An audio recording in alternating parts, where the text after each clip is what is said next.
há grandes probabilidades de que os problemas que mais afligem os seres humanos nos dias atuais não sejam as grandes questões da humanidade, como a origem do universo ou o que existia antes disso tudo, e se estamos sozinhos aqui ou não.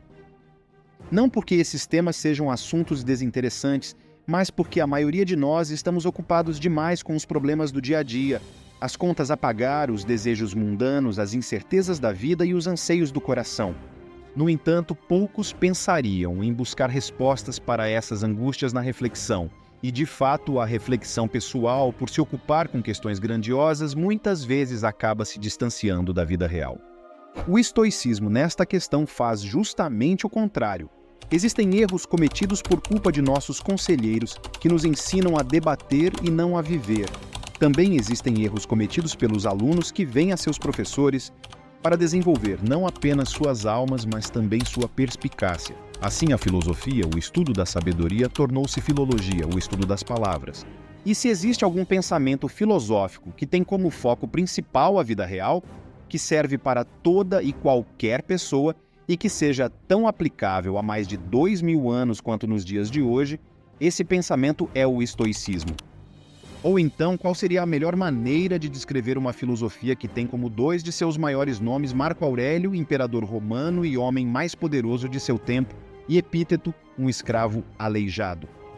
Dois extremos que só se encontram no terceiro grande nome do estoicismo, Sêneca, um dos maiores intelectuais do Império Romano, que foi da alta posição no Senado ao exílio, retornando mais tarde à alta posição como conselheiro do imperador Nero e finalmente sendo condenado à morte pelo próprio imperador. O peso da liderança, o sofrimento da escravidão, o desespero da decadência e o medo da morte não parecem problemas nada distantes dos que enfrentamos hoje em dia. Mas como esses estoicos dariam conta dessas dificuldades e de todas as outras que a vida nos apresenta? Não é o que acontece com você, mas como reage que importa. Uma das principais ações do estoicismo diferencia a experiência externa, ou seja, as coisas que estão fora de nossa mente, da experiência interna, ou seja, as nossas interpretações e reações. A experiência externa, basicamente, é o mesmo que separar o que podemos controlar daquilo que não podemos controlar e assim gastar nossa energia somente no que podemos controlar. Não importa o quanto nos esforcemos, nunca teremos total controle sobre os eventos externos, a percepção que os outros têm de nós, a nossa posição no mercado de trabalho e até a nossa saúde. Claro que podemos e devemos fazer o possível para sermos bem-sucedidos e cuidar da saúde, mas nunca sabemos o que o destino nos reserva. A única coisa sobre a qual temos total controle é como interpretamos e reagimos a nossos acontecimentos. Marco Aurélio escreve: "A felicidade da sua vida depende da qualidade de seus pensamentos." Tudo o que o imperador romano escreveu ganha outra dimensão quando sabemos que ele escrevia exclusivamente para si mesmo em uma espécie de diário que viria a ser publicado postumamente com o nome de Meditações. Estamos diante da obra do homem que foi o mais poderoso de seu tempo, considerado o último dos 5 bons imperadores de Roma, que não tinha motivo algum para parar e refletir sobre seus vícios e virtudes. Mas ao invés de ser corrompido pelo tamanho de seu poder, ele se preocupava em ser um homem bom e justo. Ele sabia que as atitudes falavam mais alto do que as palavras, e do alto de sua boa vida, concluiu que muito pouco é necessário para uma vida feliz. Está tudo dentro de você, em seu modo de pensar. Essa é a base fundamental do estoicismo e ecoa nas palavras de Sêneca. Até que tenhamos começado a viver sem elas, não conseguimos perceber o quão desnecessárias muitas coisas são. Nós as usamos não porque precisamos delas, mas porque as tínhamos. E isso se mostra cada vez mais verdadeiro em um mundo crescentemente consumista e encontra morada no atual ressurgimento do minimalismo como forma de vida. É no mínimo curioso que o que foi escrito 2000 anos atrás, quando se tinha tão pouco em comparação com os dias de hoje, chegue à mesma conclusão a que estamos chegando agora. Provavelmente pela nossa falsa concepção de que podemos encontrar a felicidade adquirindo coisas e tentando mudar o que nos desagrada no mundo externo. Os estoicos eram claros quando diziam que o que deve mudar é o nosso processo interno. Sêneca escreve: "Se você realmente quer escapar das coisas que o incomodam, o que você precisa não é estar em um lugar diferente, mas ser uma pessoa diferente. Não podemos fugir de nós mesmos, em qualquer lugar que formos, vamos nos encontrar. Mas será que temos como achar a paz de espírito independentemente das condições externas, não importando as adversidades?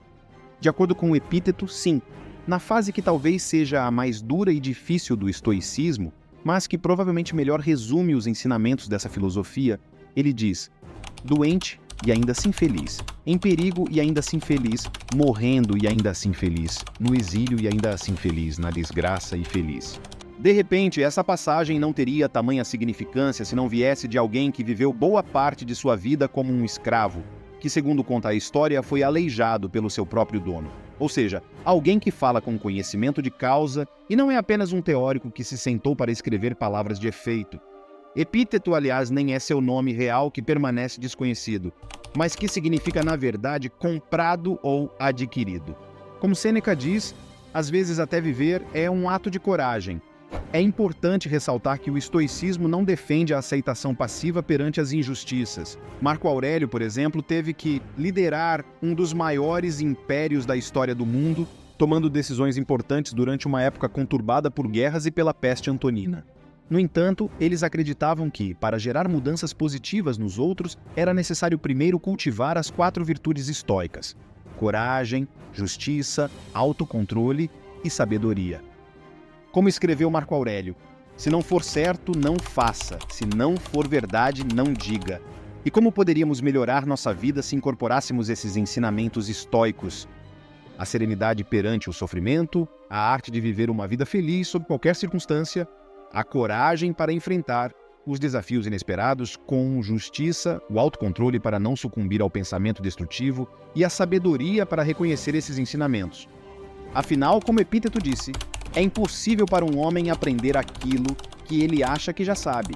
E mesmo que o patamar moral e ético pareça alto demais, isso não deve ser um problema. Epíteto mesmo disse que nunca viu um estoico completo; ser um estoico em formação já é suficiente. Não devemos nos preocupar com a perfeição. Quando Sêneca diz: nós estamos mais assustados do que machucados e sofremos mais na imaginação do que na realidade, parece que ele fala diretamente à nossa geração. Marco Aurélio complementa: escolha a não ser atingido e você não se sentirá atingido. Não se sinta atingido e você não terá sido. Encerro o vídeo com a definição certeira de Epíteto, que na minha opinião é a melhor frase já escrita por um homem. A filosofia não visa assegurar qualquer coisa externa ao homem. Isso seria admitir algo que está além do seu próprio objeto, pois assim como o material do carpinteiro é a madeira e o dos estatuários é o bronze, a matéria-prima da arte de viver é a própria vida de cada pessoa.